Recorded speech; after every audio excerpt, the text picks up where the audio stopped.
Bonjour à tous, aujourd'hui je reçois une personne qui va nous parler de son expérience au sein de l'accompagnement du bien coach prospère. Aujourd'hui je reçois Séverine.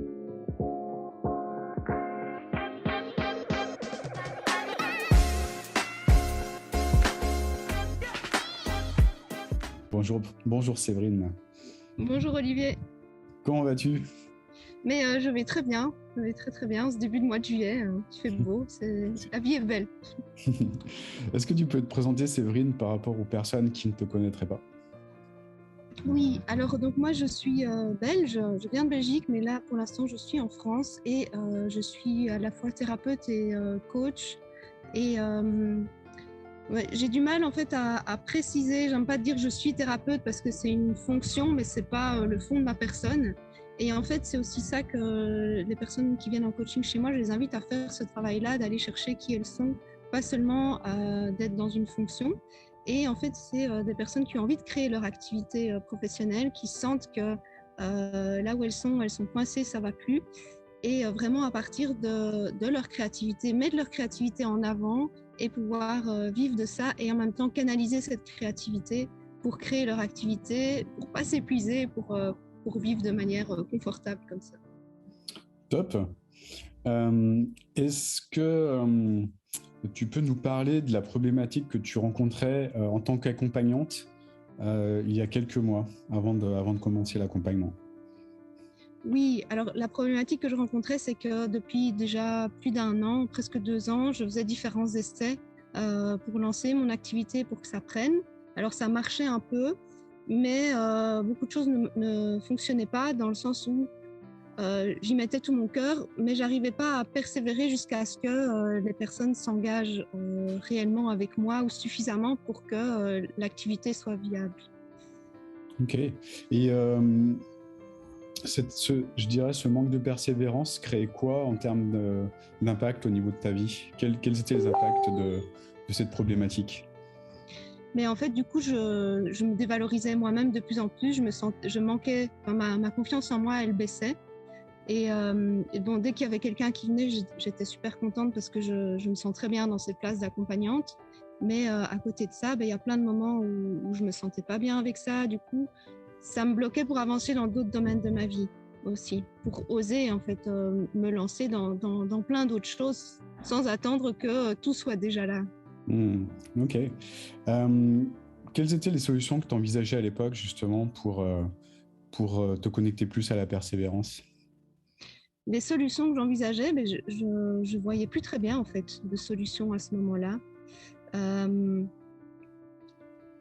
je ne me rappelle plus si j'ai envisagé des solutions. Je me disais oui, en fait, j'envisageais de continuer comme j'avais déjà fait, mais je sentais bien qu'il y a quelque chose qui me manquait, il y a quelque chose que j'arrivais pas à comprendre, une connexion à l'intérieur de moi qui se faisait pas pour avancer. Ok, d'accord. Et du coup, pourquoi est-ce que tu as choisi de travailler avec nous précisément? Alors, moi, j'ai vu les pubs au début qui me parlaient pas tellement, pas tant que ça, mais sur Facebook. Et puis, en fait, à force de les revoir, il y a un moment donné où je me suis inscrite à la masterclass, je l'ai écoutée, et puis j'y suis revenue encore après. Et évidemment, tout ce que tu disais là-dedans, ça me parlait. C'est des choses que je savais déjà, mais je voyais pas comment, qu'est-ce qui me manquait, à quel endroit il me manque des choses pour les mettre en place. Et du coup, j'ai un jour pris un appel à une session stratégique là, et c'est Renaud qui m'a reçu. On a même eu 2 appels parce que j'ai pris un peu de temps entre les deux pour me décider. Et en fait, la façon dont ça s'est parlé, il n'y a vraiment pas pas de pression, mais vraiment, ces appels étaient déjà une aide énorme pour moi. Et ça m'a pris un temps de réfléchir, de m'engager là-dedans. Mais je sentais qu'avec cette formation, c'était le bon chemin. Yes. Quand tu parles d'aide qu'on t'a apportée avant l'accompagnement, ça s'est manifesté comment cette aide en fait que t'a apporté Renaud à ce moment-là en coaching C'est stratégique? en... Ouais. Alors en fait, c'est tous des anciens schémas que je trimballais encore à l'intérieur de moi. Et c'est pas fini, hein. Ça fait des années que je travaille dessus, ils reviennent encore, mais il m'a donné les déclics pour réussir à ce moment-là à, à débloquer les plus gros, ceux qui m'empêchaient d'avancer. Et Mm. de prendre la décision aussi de nouveau de reprendre un programme parce que j'avais déjà pris des coachings avant, j'avais déjà fait des formations, plusieurs, hein, même pas mal, mais ça aboutissait toujours pas, quoi.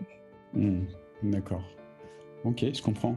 Donc là, tu décides, après ta période de réflexion, de commencer l'accompagnement. Comment ça se passe au début? Comment tu es accueilli dans cette formation, dans le groupe?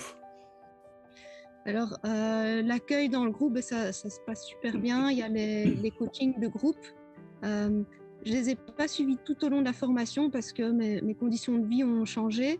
Mais il y a une période où c'était plus possible. Mais au début, ça m'a vraiment mis... il y a une super bonne énergie en fait qui passe dans la communauté, dans le groupe, qui fait que ça donne vraiment envie d'aller de l'avant et qui fait aussi que tout ce qui est donné en termes de contenu devient complètement vivant. Et que moi j'ai senti aussi très fort dans le groupe qu'on pouvait chacun adapter aussi avec notre situation et d'entendre comment les autres font, ça stimule, quoi. Ça stimule la créativité de chacun. Génial. Et est-ce qu'il y a des choses en particulier que tu as débloquées en interne? Oui, moi j'avais déjà une grande vision à l'intérieur de moi depuis 2 ans que j'avais connecté, mais il me manquait les étapes pour pouvoir connecter ça au présent dans chaque chose que je fais. Et donc j'avais déterminé cette vision, j'y revenais régulièrement, mais j'arrivais pas au quotidien à la faire vivre. Et là j'ai vraiment trouvé le moyen de vivre ça. Et en fait, depuis que je fais ça, je me rends compte qu'il y a des choses qui arrivent de manière un peu magique.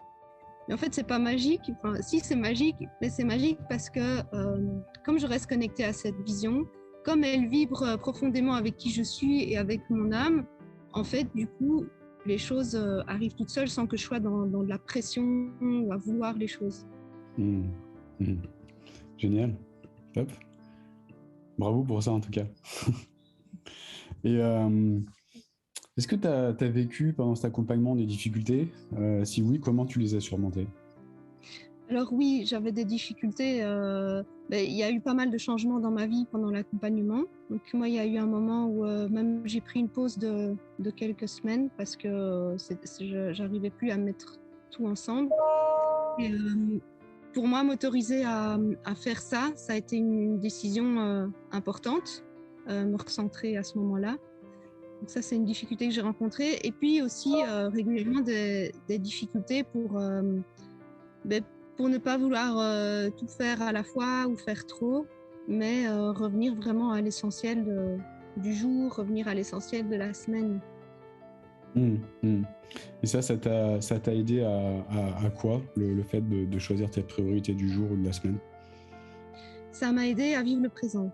Ça m'a aidé à être complètement dans ce que je faisais, à avoir de la joie à le faire, et ça m'a enlevé de la pression.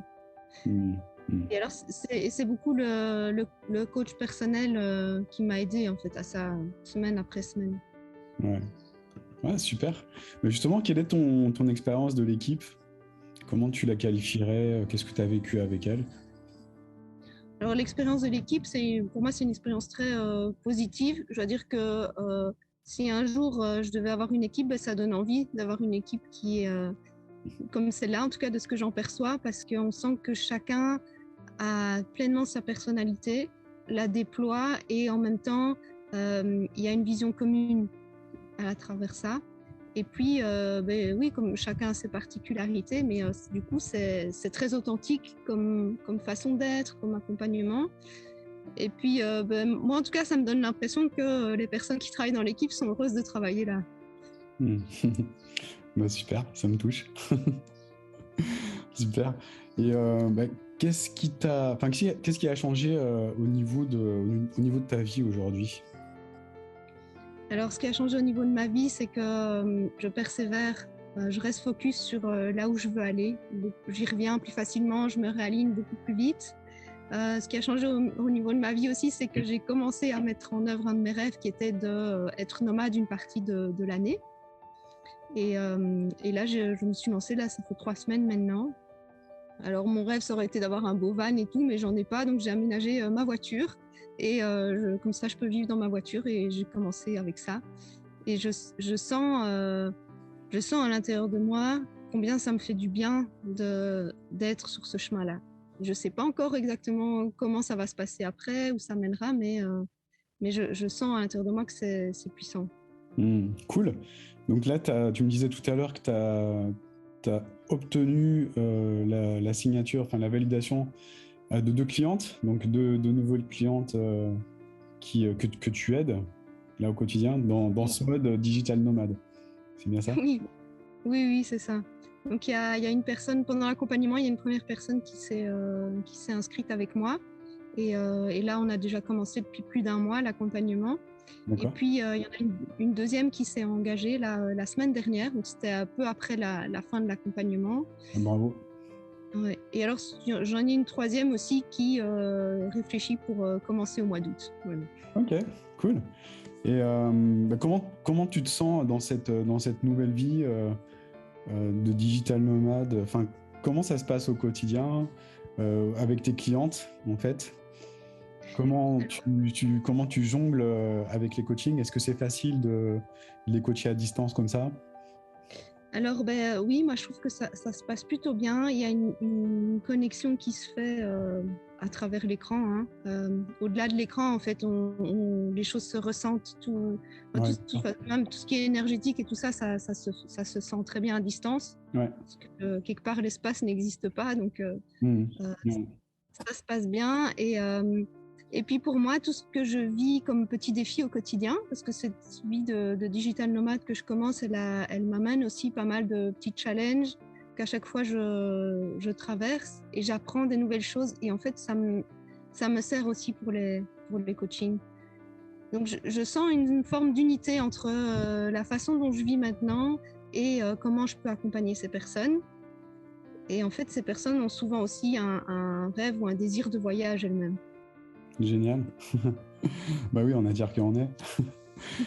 Et est-ce que tu aurais imaginé il y a quelques temps de ça pouvoir à la fois voyager et puis vivre de ton activité tout en contribuant à aider des personnes à avancer? Mais non, j'avais ce rêve, mais il y a quelques mois, je ne voyais pas comment c'était possible. Et surtout, je ne m'imaginais pas que si vite, je me retrouverais en train de le réaliser. De poser les premières pierres déjà, là, je suis dans le concret, quoi. Enfin, c'est plus des choses que je réfléchis, c'est ça y est, je suis dedans. Cool. Qu'est-ce que tu ressens par rapport à ça? Et moi, par rapport à ça, je ressens beaucoup de gratitude, de la joie aussi. Et chaque jour, en fait, je m'émerveille de ce que je peux voir grâce à ce mode de vie et des avancées ou des choses que je peux vivre avec les personnes que j'accompagne aussi. Excellent. Qu'est-ce que tu dirais à la version de Séverine d'il y a quelques temps? Je lui dirais, sors un peu de ta peur du changement et vas-y, quoi. Le chemin est là, il y a un chemin qui est là. Yes, génial. Excellent. Bravo en tout cas pour tout ce que tu as mis en place, parce que je sais qu'il y a beaucoup de choses à faire pendant cet accompagnement. Donc bravo pour tout ça, d'avoir posé les bases de ton business. Maintenant, ça roule. Et ouais, bravo pour aussi tes premiers résultats qui commencent à arriver. Il n'y a pas de surprise, il n'y a pas de mystère, il y a du travail derrière, donc bravo pour ça. Merci. Et merci pour tout ce qui est donné dans cet accompagnement. Ouais. Avec grand plaisir. Et puis dans tous les cas, on se tient au courant parce que l'aventure continue pour toi. Et cool. Du coup, on pourra voir comment tout ça évolue ensemble et puis t'aider à aller encore plus loin dans ton évolution. Super. Oui, merci Olivier. Avec plaisir. En tout cas, merci pour toi, pour nous avoir partagé tout ça. Je suis convaincu que ça va inspirer énormément de personnes. Et dans tous les cas, je te dis à très bientôt, Séverine. Oui, à bientôt. Au revoir. Au revoir.